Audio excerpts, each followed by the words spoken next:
Video like जरूर कर लीजिए और ऐसे वीडियो लगातार फ्री में पाने के लिए चैनल को तुरंत सब्सक्राइब कर लीजिए और बेल आइकन को जरूर टैप कर लीजिए ताकि आगे भी सारे वीडियो आपको मिलते रहे। यूट्यूब में फॉलो करते हैं तो प्लीज ये वाला फ्री टेलीग्राम चैनल जरूर ज्वाइन कर लीजिएगा। सारे नोटिफिकेशन सारे अपडेट यहीं पे आते हैं, ध्यान रखिए। नमस्कार साथियों, स्वागत है आप सभी का स्टडी फॉर सिविल सर्विसेज में।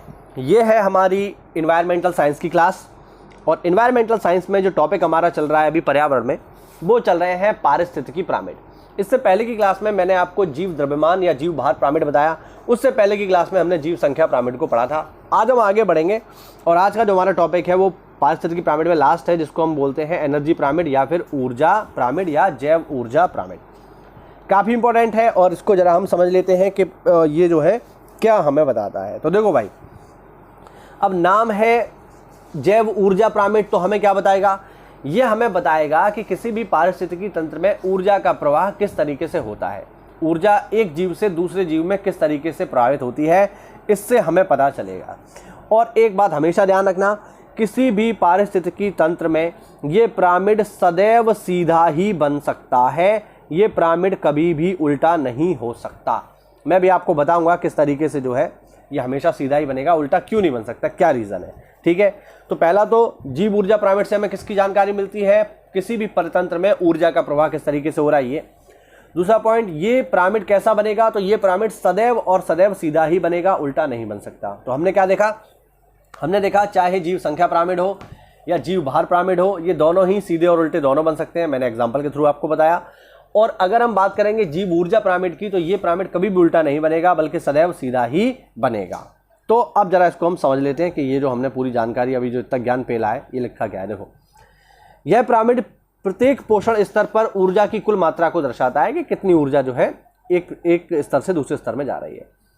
ऊर्जा किलो कैलोरी एकांक क्षेत्र एकांक समय अथवा कैलोरी एकक क्षेत्र एकांक समय द्वारा व्यक्त की जाती है। उदाहरण के लिए किसी झील में स्वपोषी ऊर्जा 20,810 किलो कैलोरी मीटर या वर्ष है। ऊर्जा पिरामिड सदैव सीधे होते हैं, कभी भी उल्टे नहीं बनते। ये यहाँ पर देखिए प्रॉपर दिखाया गया है।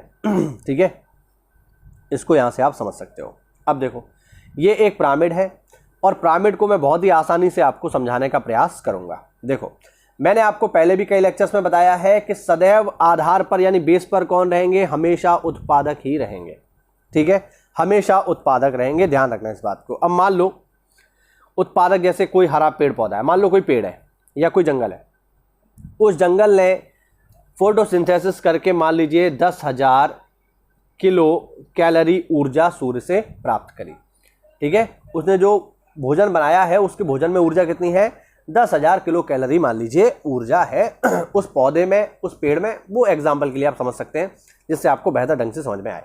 ठीक है, अब मान लीजिए वो जो पेड़ है, वो पौधा है, उसको कौन खा गया? उसको खा गया कोई हिरन खा गया मान लो, या कोई बकरी खा गई। अब बकरी जैसे ही उस पेड़ को खाएगी या उस पौधे को खाएगी, तो ऐसा नहीं होगा कि बकरी ने जैसे ही वो पेड़ खाया तो तुरंत के तुरंत ये 10,000 किलो कैलोरी ऊर्जा बकरी में चली गई। नहीं, ऐसा नहीं होगा। वो जितनी भी पेड़ को खाएगी, उस पेड़ में संचित ऊर्जा का केवल 10% ही उसको प्राप्त होगा। ध्यान रखना, 10% इसका कितना हो गया? 1,000 किलो कैलोरी। ध्यान रखना, यानी बकरी जब उसको खा लेगी, और बकरी कौन है? प्राथमिक उपभोक्ता है, तो उसको केवल इसका 10% ही मिलेगा। यानी बकरी के पास कितनी ऊर्जा आएगी? बकरी के पास ऊर्जा आएगी 1,000 किलो कैलोरी। मान लीजिए उस बकरी को कौन खा गया भाई? उस बकरी को मान लीजिए खा गया कोई, हम मान लेते हैं उसको, मान लो खा गया कोई भेड़िया। ठीक है, अब भेड़िया ने जैसे ही उसको खाया, तो भेड़िया कौन है? भेड़िया एक द्वितीयक उपभोक्ता में हम शामिल कर सकते हैं मान लीजिए, है ना। अब बकरी को जैसे ही भेड़िया ने खाया, तो ऐसा नहीं है कि बकरी के पास जितनी भी ऊर्जा है वो सारी की सारी भेड़िया में पहुंच गई। नहीं, बकरी में जितनी भी ऊर्जा है उसका केवल 10% ही भेड़िया अपने शरीर में संचित कर पाएगा। यानी कितना? केवल 100 किलो कैलोरी। मान लो उस भेड़िया को कौन खा गया? उस भेड़िया को खा गया शेर।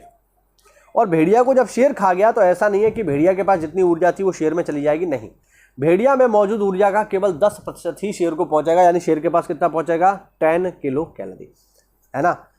तो इस तरीके से आप देख रहे हैं यहाँ पर क्या हो रहा है, ये 10% के नियम से आगे बढ़ रही है। यानी हम जो भी भोजन करते हैं, उस भोजन की ऊर्जा का केवल 10% ही हम अपने शरीर में संचित कर सकते हैं।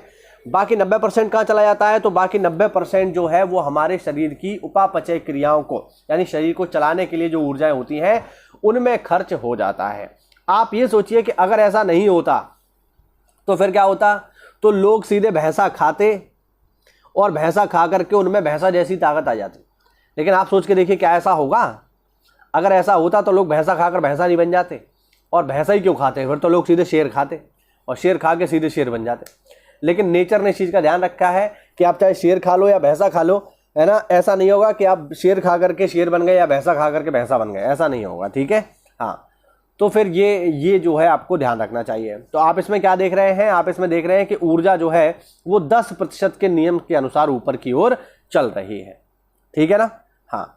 अब जैसा कि मैंने बताया कि ये सदैव सीधा ही बनेगा, उसका लॉजिक आप यहाँ पे समझ ही पा रहे होंगे कि सीधा ही क्यों बनेगा, क्योंकि आप इसे उल्टा नहीं कर सकते।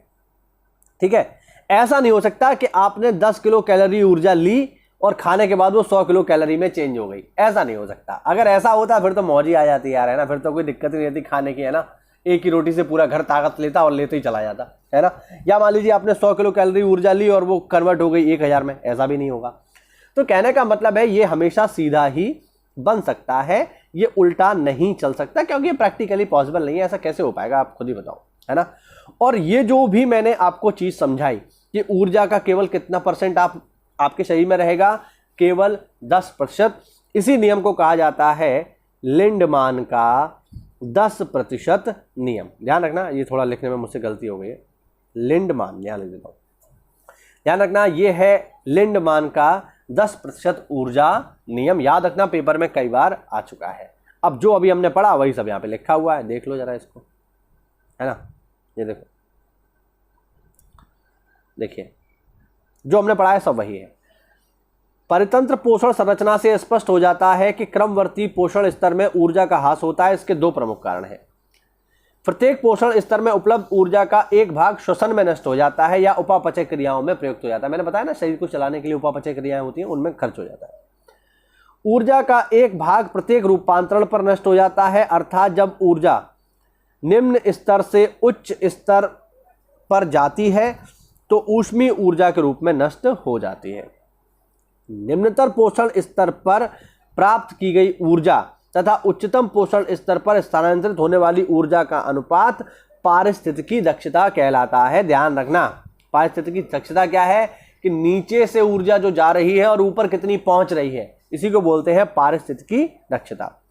पारिस्थितिकी दक्षता को सर्वप्रथम 1942 में लिंडमैन ने परिभाषित किया था, वो मैंने बोल दिया, आपको समझा ही दिया था ऊपर, है ना। और उन्होंने 10% का नियम प्रस्तुत किया, यानी 10% का नियम जो मैंने भी आपको बताया।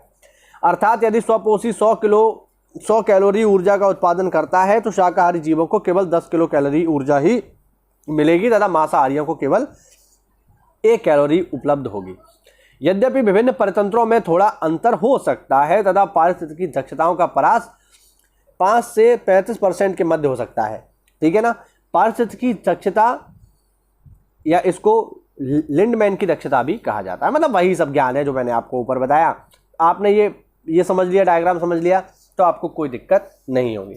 तो हमने क्या देखा? हमने देखा जैव ऊर्जा पिरामिड हमें ऊर्जा के बारे में बताता है, और ऊर्जा एक स्तर से दूसरे स्तर तक जब स्थानांतरित होती है तो उसका केवल 10% ही जीव यूज कर पाते हैं, बाकी 90% अन्य प्रकार की ऊर्जाओं को चलाने में या अन्य प्रकार की शारीरिक क्रियाओं को करने में नष्ट हो जाता है। इसी को कहते हैं लिंडमैन का नियम।